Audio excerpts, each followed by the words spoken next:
until further notice. Oops. Hare Krishna. Happy Radha Ashtami to everyone. Yeah, we need to keep this closed here so no one comes through. Yes. You see? Oops. And that's it. That's good enough. That's good enough. Otherwise, you're gonna. So we are in New Dwarka. No, go around. Leave the door like that, please. It's gonna be a hard time. Here, why don't you sit here and just try to prevent people from doing that? Yeah, just sit right here. So we are in New Dwarka in Prabhupada's quarters. We are in the middle room. Prabhupada has 3 rooms in his quarters, and this is the middle room.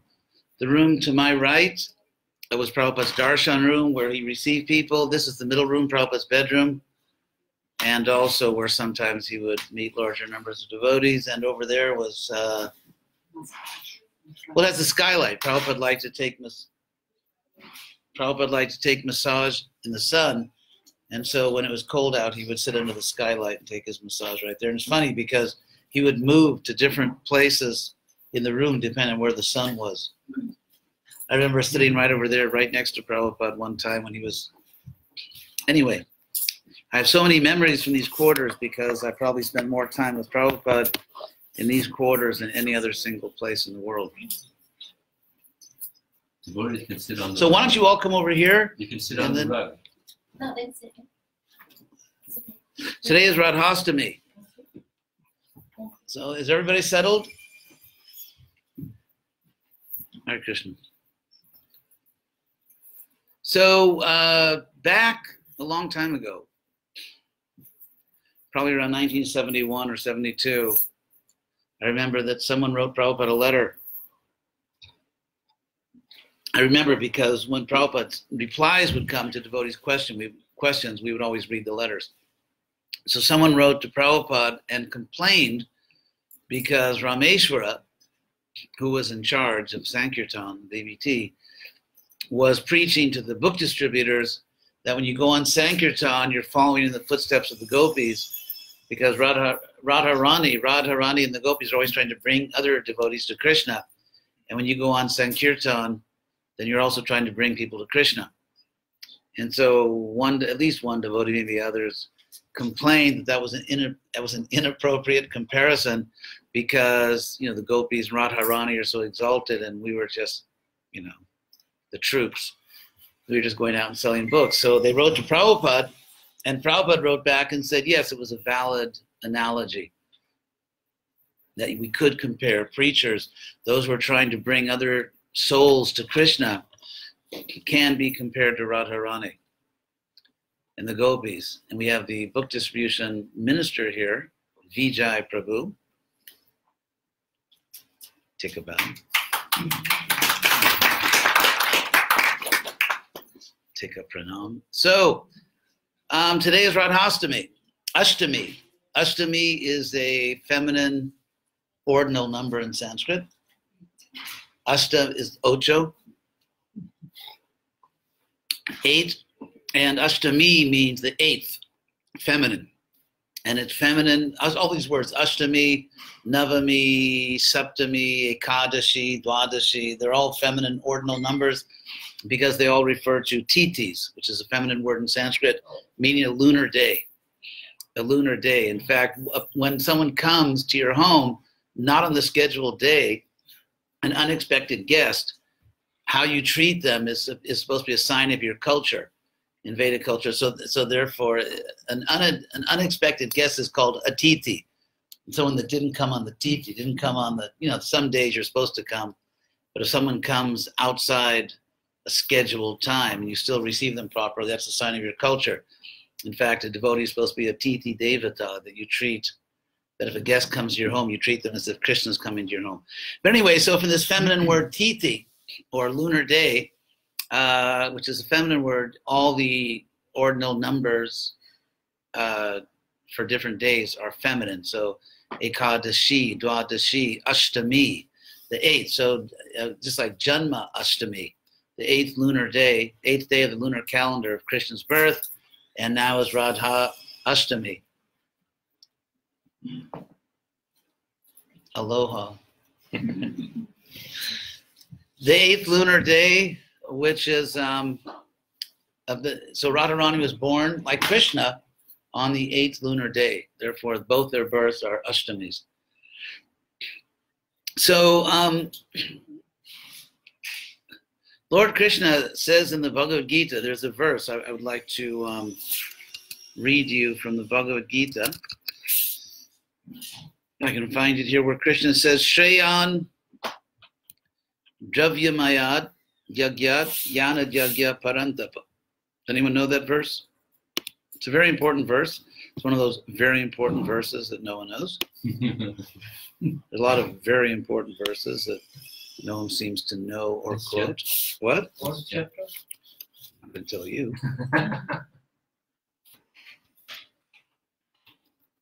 Okay. It's chapter 4, text 33.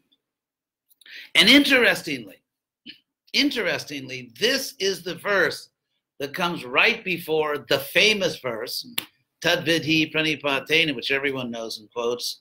Know that. Literally, Krishna says tad. Tad means that. And vidhi is the imperative, know, like vid, veda. So tad vidhi, know that. So what's that? So you really understand this verse, you've got to know what that is. Tad vidhi pranipatena, by submission. Pata in Sanskrit means falling.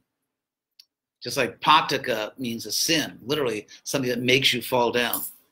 So, and pra means like forward and knee is down. So pranipata is almost like a physical description of like that. So that's actually what pranipata means. So, but it means submission. In other words, by humbling yourself. So Krishna says, know that, tadvidhi pranipatena, by submission. And pariprasnena, prashna in Sanskrit means question.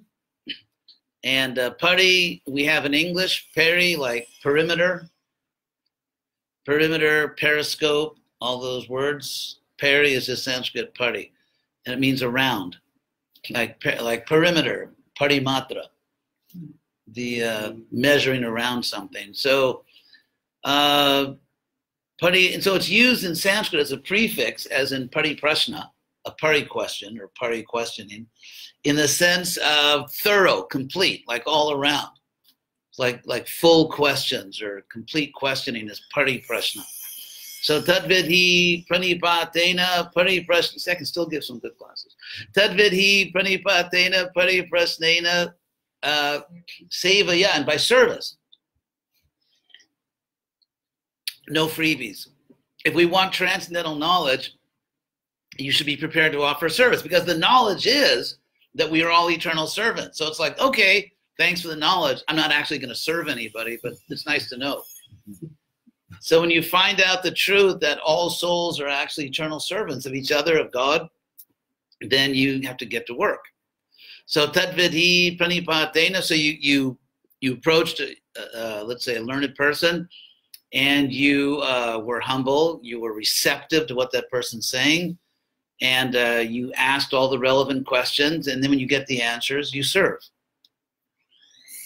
And by service, the answers you got to your questions become realized. Without service, it's just, in the derogatory sense, academic. In the sense of, like it's interesting because it's a common expression in English, so it's just academic now, which means it has no consequences in the real world. So in order to have realized knowledge, then you have to actually, get to work and do some service. Because if we serve, we understand we're servants.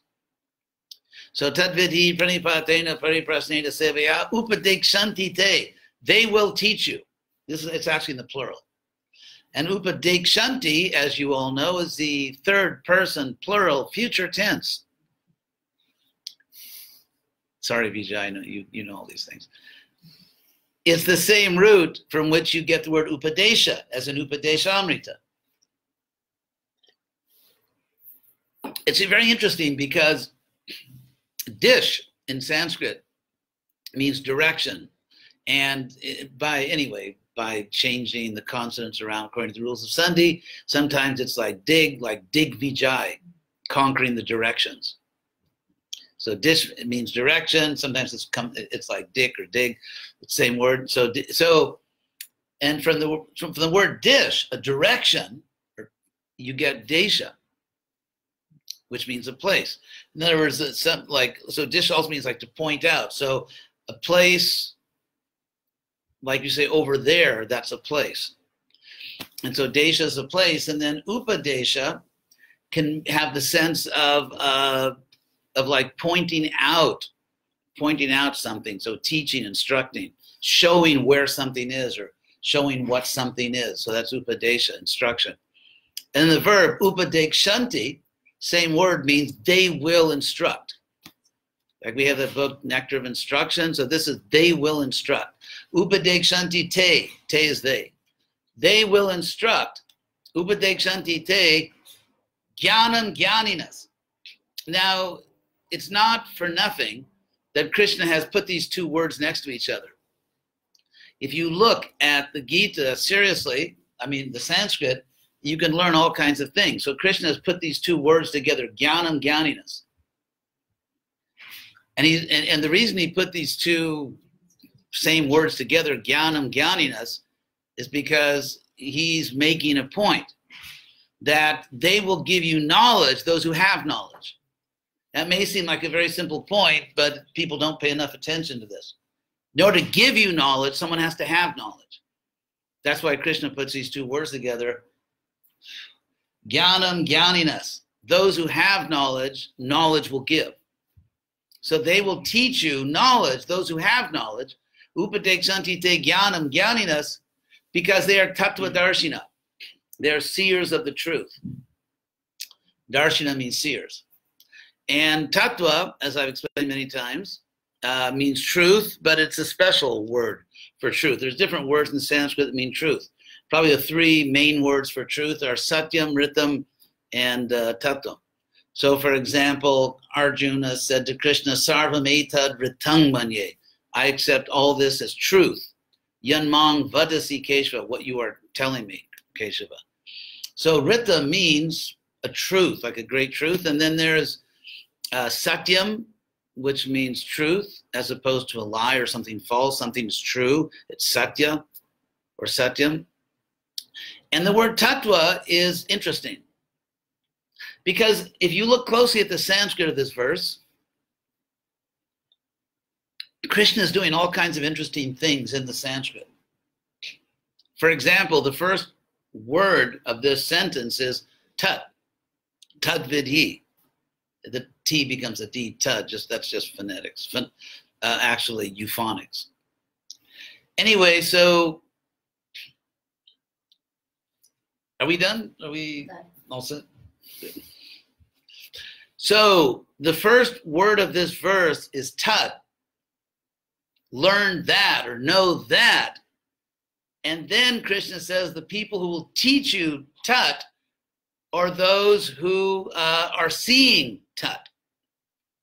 Because tattva is just that same word tat, that. That is a demonstrative pronoun, which literally means something you can demonstrate, something you can point out. So in Sanskrit, if you can actually, and of course you can only point to a real thing. You can't point to something that doesn't exist.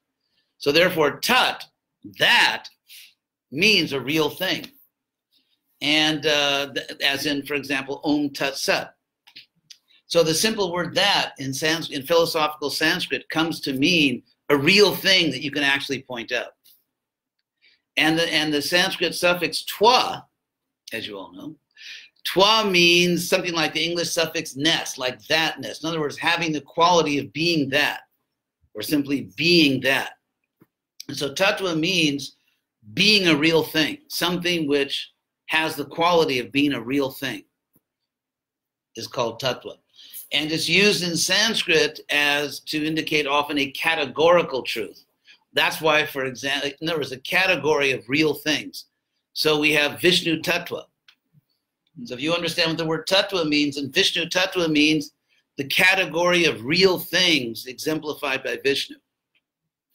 that Vishnu stands for a category of real things, namely plenary manifestations of God, or Jiva Tattva. The Jiva, the living being, as a category of real thing. And then of course, Prakriti Tattva. These are called Tattva Traya, the three fundamental realities, which are God, the living being, and nature. So that's, or for example, in the third canto of the Bhagavatam, when Devahuti is asking Kapila, Kapila's explaining Sankhya, and of course, the word Sankhya, which we translate as philosophy, Krishna in the Gita says, Sankhya yoga pratad bala pravadanti napanjita, only the childish, literally, bala, like Bala Krishna, child Krishna. So Bala can also mean someone who's childish, someone who's immature. So only the childish claim, pravadanti, means only the childish claim that philosophy and practice are different. Sankhya, because Ekamapya says, because if you really stick to one of them, what it literally means, if you really stick to one of these, you get the benefit of both. Ubayor vindate phalam. So that means if you're really very serious about understanding philosophy of Krishna consciousness, then that will lead to strong practice if you're really serious about the knowledge. And if you're really serious about your practice, then you'll get realization, you'll get the knowledge. In any case, so when Kapila is explaining, so anyway, so the word Sankhya. Sankhya comes from the Sanskrit word Sankhya. Like Sankirtan means together. And so, and kya means to narrate or tell. So therefore, somehow the word Sankhya comes to mean enumerating. The Sankhya means a number. As a noun, the word Sankhya actually means a number in Sanskrit. And Sankhya, a derivative word, means enumerating. And therefore, Sankhya is literally the philosophy which enumerates all the fundamental entities that exist. Just like in science, they have that periodic table that put me deeply to sleep in high school chemistry. I mean, I really went into samadhi in my high school chemistry class when they started talking about the periodic chart. Anyway, so in how many fundamental real things? Because if something, for example, fire, you could say is not a fundamental thing because it can be reduced down to Prakriti. But anyway, so that's what Sankhya, and in fact, Devahuti begins a discussion in third canto by saying, Kati Tattvani, how many tattvas are there? And of course here, tattva is being used in Sankhya in a not a looser sense, but a broader sense, because, for example, earth, fire, air, and so on may be considered tattvas, but ultimately there's just Prakriti. So in the highest sense, there's these three tattvas. And that's what Krishna says in 434 in the Gita, that people who have seen tattva. In other words, Krishna says the people who will teach you are those who have knowledge. They'll teach you knowledge because they have seen all the fundamental categories of reality. And so if you confuse these fundamental categories of reality, then you end up the Viraja river without a paddle. So for example, in Mayavadi philosophy, they mistake two different tattvas, namely God, Ishvara Tattva, or Vishnu Tattva, and Jiva Tattva. God and individual souls are actually different categories. But if you think they're the same category, then you become a Mayavadi, and you become a villain from the point of view of the Hare Krishna movement. And actually, really. And so if you confuse, let's say, Krishna with Prakriti, if you think that Krishna's body is material, again, it is a tattva mistake. You're confusing Vishnu and Prakriti. Or if you think that you are your glorious material body, then you're confusing Jiva and Prakriti.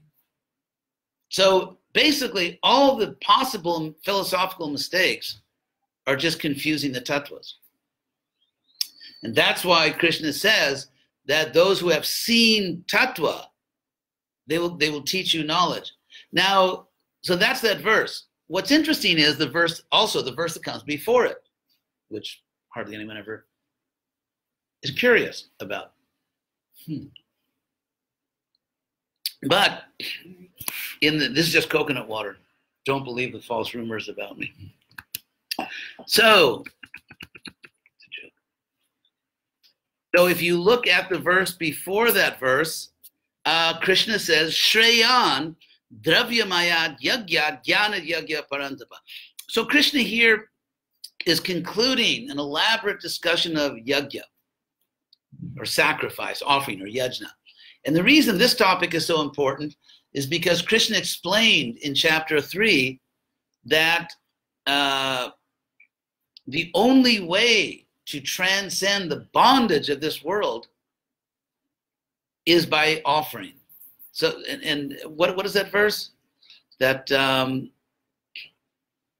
anyat yagyat. No, karmano. Yeah, yagyartat karmano. Yeah, loko yang karma bandhana. Krishna says, yagyartat karmano nyatra loko yang karma bandhana. Krishna says literally that apart from anyatra, apart from action which you perform for the purpose of offering to God, apart from that, this world is the bondage of karma. He literally says the world is the bondage of karma. That's what this world is, the bondage of karma. And so therefore, since we want freedom, we want liberation, and Krishna explains the only way you can actually be free is by offering to the source of your existence, and he explains that. Therefore, sacrifice is very important. In my Gita guide, infomercial alert, in the Gita guide which I published, I actually show that ultimately sacrifice is, in a sense, essentially Krishna's message, because he talks about Krishna talks about bhakti as making devoted offerings to him, knowledge, jnana, yagya, karma, and so on and so forth. So in chapter 4, having said that the only way to escape the bondage of karma is by offering, Krishna then explains it elaborately in chapter 4. And then he says, Shreyan Dravyamayat Yagya Jnana Yagya Parantava. Shreyan means better. Sri, you know the word Sri, like Sri so-and-so. And so Sri means like, it can mean beautiful, it can mean fortunate, it's a respectful address. And very Sri in Sanskrit is Shreyas, or Shreyan. Shreyan literally is just the comparative degree of Sri. It means very Sri. And most Sri is Shrestha. That's what the word Shrestha means. So Krishna says Shreyan, better. Better than offerings that consist of dravya. Dravya means things, material things, like for example, artik. We offer incense and a lamp and all that. That is all dravya. That is all dravya. Dravya means something like material paraphernalia, material things. And Krishna says, better than that offering is jnana yagya, the offering which is devoted to knowledge. That you devote your intelligence, you devote your mind to Krishna, and you actually learn spiritual knowledge and then give it to others. That's what Krishna says in chapter 12 of the Gita, that Mayeva mana adatsva, fix your mind in me alone, Mayi buddhim niveshaya, and dedicate your intelligence, your rational intelligence to me alone. Krishna consciousness, in the Gita, Krishna often refers to Bhakti Yoga as Buddhi Yoga, the spiritual path of rational intelligence. Please note. So that, for example, in the famous verse 10:10, where Krishna says, Te Shang Satata Juktanam, for those who are always engaged, Bhajatang, worshiping, Priti Purvakam, with love, the Dami Krishna says, I give them Buddhi Yoga. He doesn't even say I give them bhakti. He says, I connect them with spiritual, rational intelligence, analytic intelligence. Dadami buddhi yogam tang jena mam upajantite, by which, and by that buddhi yoga, by the spiritual exercise of rational intelligence, Krishna says, they come to me. So here also Krishna says that better than just offering Krishna material paraphernalia is offering knowledge. That's why at Hare Krishna festivals, although we do have some rituals like Abhishek, always the main part of the program is actually learned discourse and the cultivation of knowledge and seminars, right? So anyway, that's what Krishna says in the Bhagavad-gita.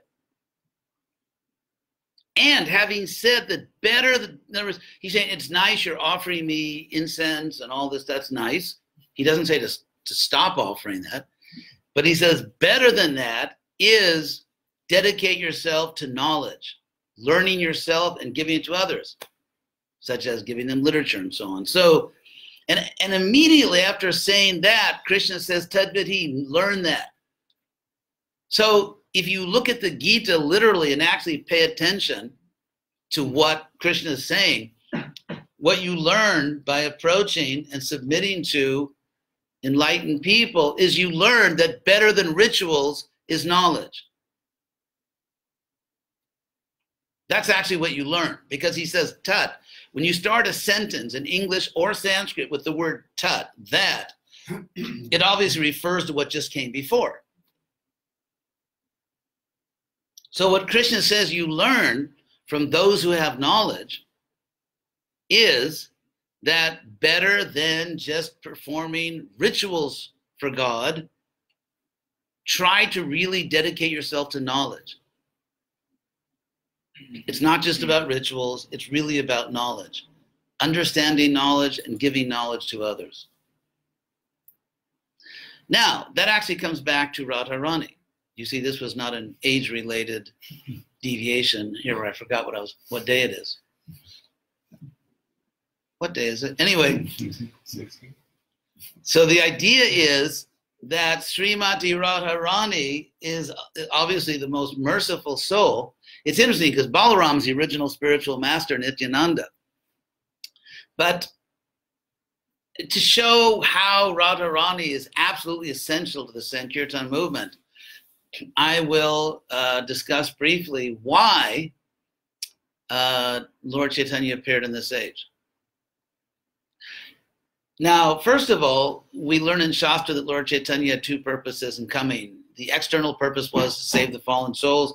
The internal purpose was to relish the mood of Radharani. It's like, what does she see in me? And to come down to this world and experience that ecstatic love of Radharani. Now, the obvious question, which should come to anyone's mind, is why in the world would Krishna perform the most intimate of all pastimes, namely experiencing the ecstatic love of Radharani? Why would he do that in the material world? I mean, if there's any pastime which is spiritual world appropriate, it would be experiencing the love of Radharani. And if for some reason Krishna decided to experience that in this world, why would he come in Kali Yuga? It seems like it's absolutely the worst possible place, the material world in Kali Yuga, to experience the most intimate pastime. And there are even some, anyway, I don't want to be unkind here, although it has its rewards, but not spiritual rewards, but there were some gurus who would teach that, yes, we're not so much concerned with the external purpose of Lord Chaitanya, the internal purpose. Fortunately, that's not preached so much anymore, and it's certainly not preached in ISKCON. What these people didn't understand was that Lord Chaitanya's external and internal purpose are absolutely inseparable. So the answer to the question, why in the world would Lord Chaitanya or Krishna choose to experience Radha's love in the material world in sort of a lower middle class planet and in Kali Yuga? And the simple answer is because it's only the tender love, it's only the compassion of Radharani that induces Krishna to save the fallen souls of this age. I mean, look at Krishna Leela. I mean, the heads were rolling like, you know, like anything. Like when Krishna appeared in Dwapara Yuga, all the people who were demonic or just really out of control, they were eliminated. All these demons. So if you did a head count of all the heads lost in Krishna Lila, it's a very big number. I mean, the heads were rolling like anything. It's like some kind of international bowling convention or something. So, and yet, what's really interesting, even though in Krishna Lila, there's so many, I mean, there's like innumerable decapitations and all kinds of demons. You know, Krishna says in Bhagavad-gita, Parichanaya sadhunam vinashaya dushkritam. And yet, in Kali Yuga, which is much more degraded than Dwapara Yuga, not one person is killed in Chaitanya Lila. I mean, you get sort of a nasty Buddhist priest that gets bopped on the head with a tray or something, but you know, that's about it. So it's very interesting if you compare Krishna Lila and Chaitanya Lila. In Chaitanya Lila, no one gets killed. No one. In fact, you have Jagai and Madhai who wouldn't have lasted 2 seconds in Krishna Lila. They literally wouldn't have known what hit them. And yet in Chaitanya Lila, that doesn't happen. So what's the difference? Because if Krishna brought the same standards to Kali Yuga, it would just be basically earthly genocide. And so that's why in this age, Krishna comes in the mood of Radha Rani, because it's Radha Rani. It's that mood of Radha Rani that eliminates all these heavy punishments and brings us extraordinary compassion, which gives all of us a chance to become Krishna conscious. And so that's why you can't separate Krishna's pastime of experiencing Radharani's love and his pastime of changing all the rules and being extremely merciful to the people of this age. That's why the internal purpose and external purpose are inseparable, and trying to say one's more important than the other is just not paying attention. So that's Radharani. Radharani, of course, 5,000 years ago and eternally in the spiritual world, is the most advanced devotee anywhere. She's the original devotee of Krishna. And in this age, it's actually her compassion that is driving the Sankirtan movement. And that's why if you really want to please Radharani, you have to get off your asana and actually, you know, make yourself useful. The world's not going to be saved by rituals, to be perfectly frank. You know, I'm not anti-ritual. I mean, we all enjoy them, all these different rituals. But really, Prabhupada said, Prabhupada clearly said that temples exist. He said, like military bases, from where we send out our preachers. So Prabhupada said the whole purpose of the temple is a headquarters from which we send out Krishna conscious people to change the world. That's why we have temples. And that mood is the mood of Radharani, as Prabhupada confirmed. So if you want to actually understand Radharani, you have to understand what she's doing. It's like if Prabhupada was doing something, if he was cleaning something or cooking something, if you wanted to help him, you had to first pay attention and see what he was doing. And not just barge in like a fifth wheel and just make a nuisance of yourself. So if you want to have a serious relationship with Radharani, the first thing you need to do is pay attention to what she's doing. And Radharani came with Krishna. In fact, one of the most, to save this world, I think perhaps, I mean, one of the most profound verses in all of our literature, one that you could literally meditate on for the rest of your life and you'd still, there'd be a lot left to try to understand, is that simple phrase actually at the very beginning of Chaitanya Charitamrita, ekatmano gatocha, that in Sanskrit, I can actually call up that verse and read it for you. In Sanskrit, there is singular, plural, but also the dual case, like you find certain ancient languages like Greek. That means you can say, like, for example, in English, we just have singular and plural.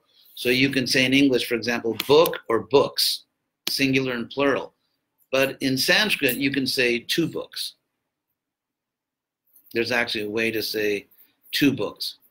And so, and in the masculine case, the ending is AU for nouns ending in A. AU, and that's why in the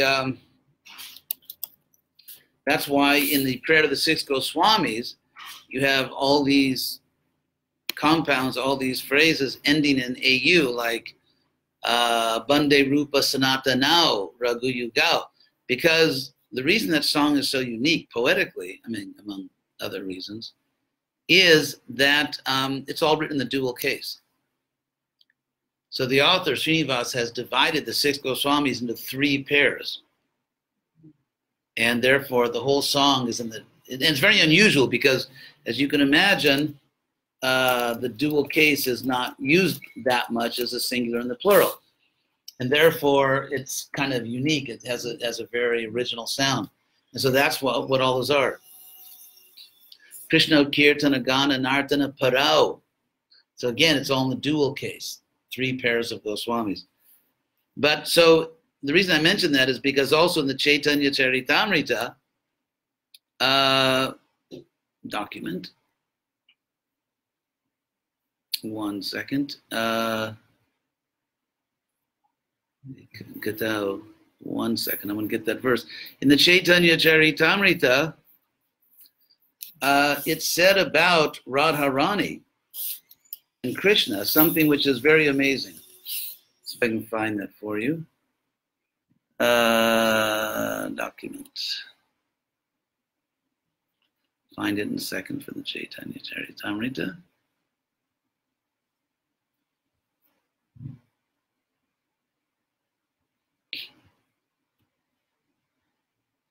Oh, there it is. Okay. Okay, here it is.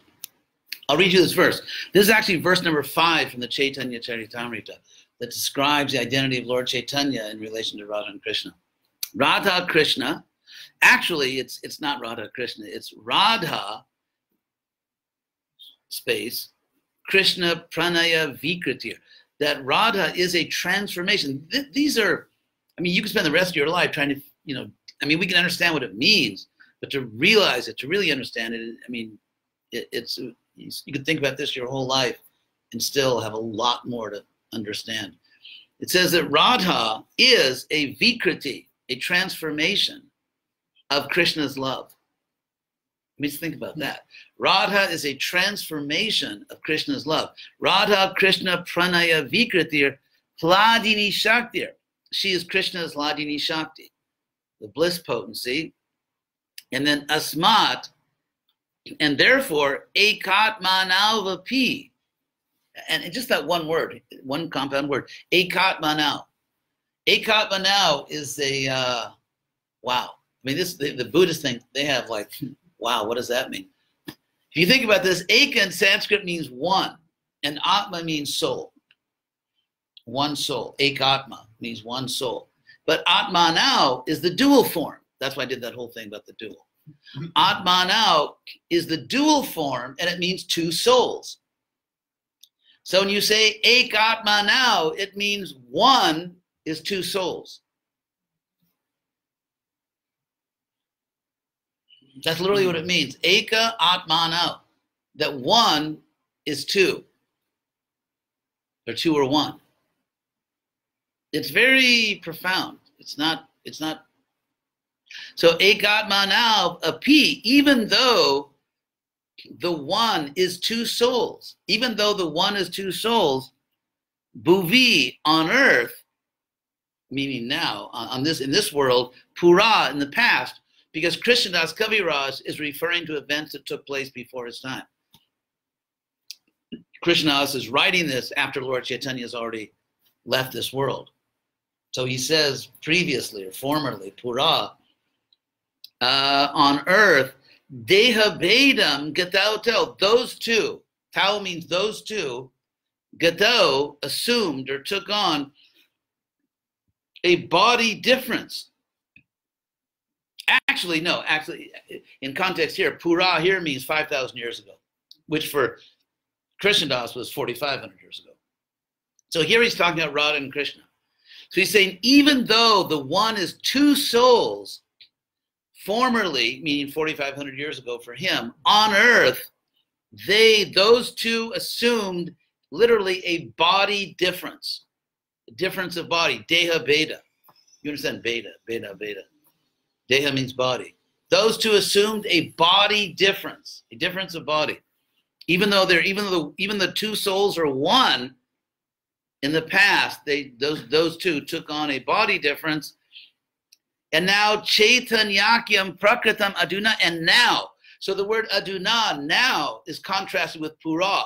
Like formerly, they assumed different bodies.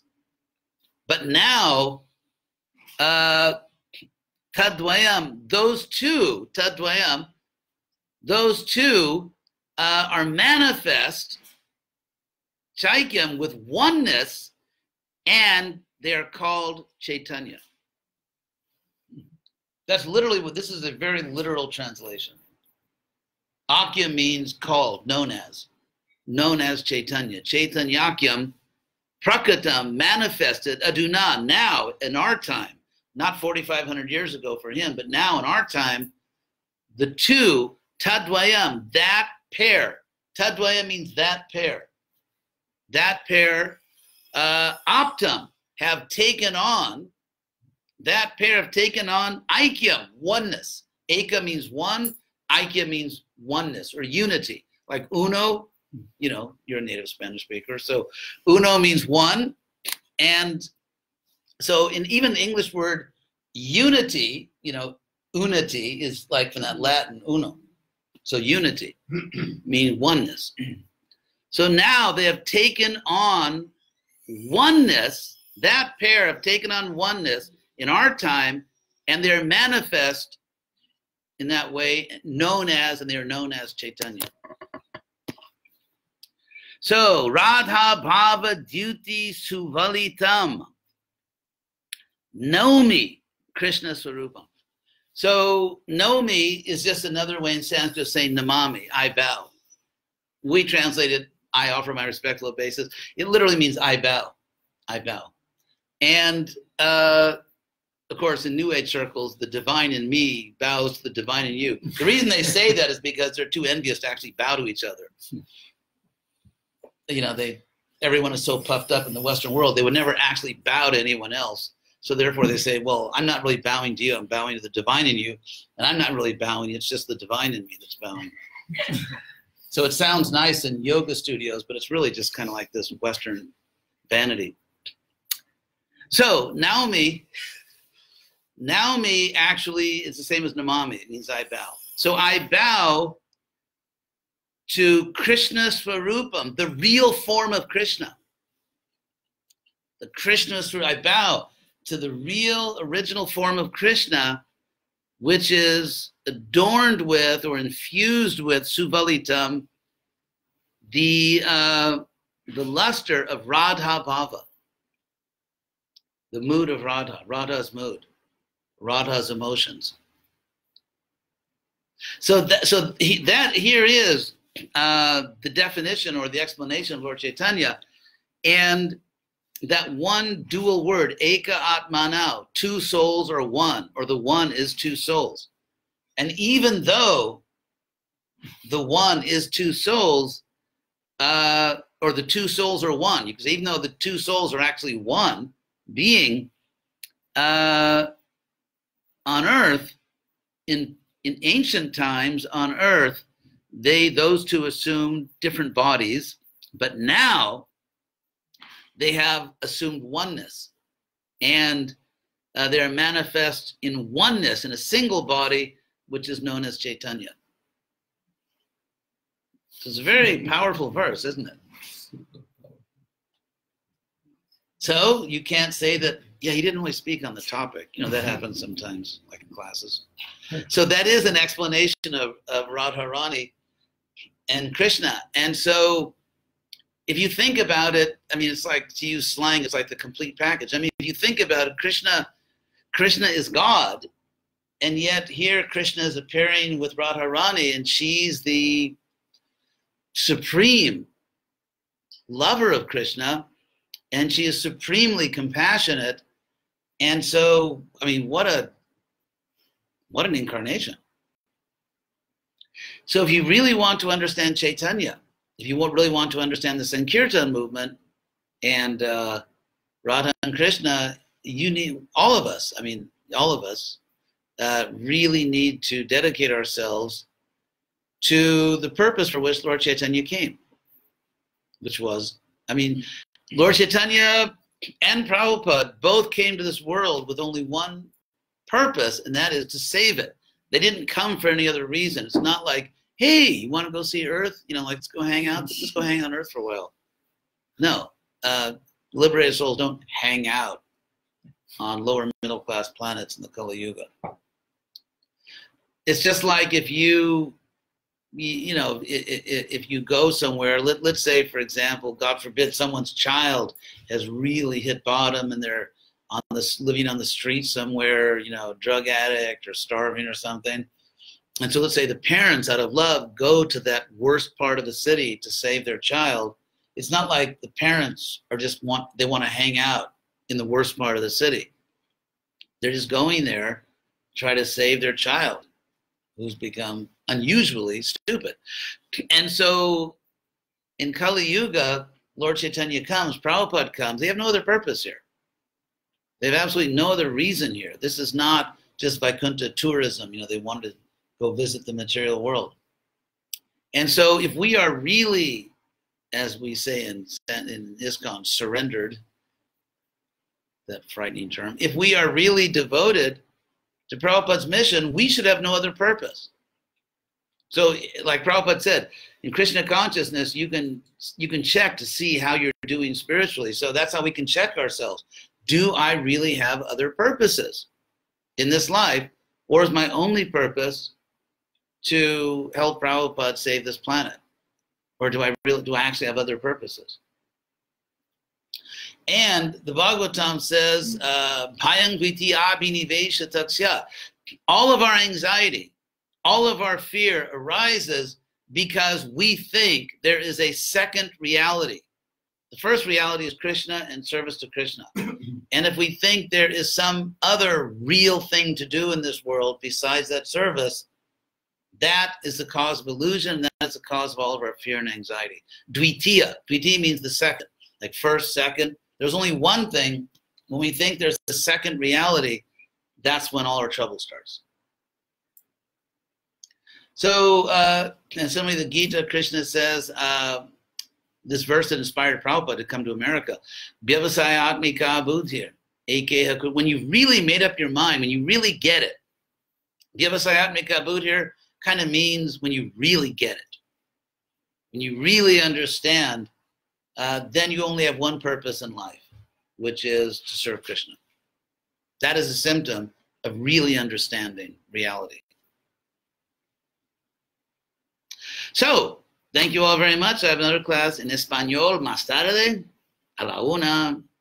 So, that's a Mexican accent. So, thank you all very much. And muchas gracias. Hasta la vista. Thank you. Jai. Rani.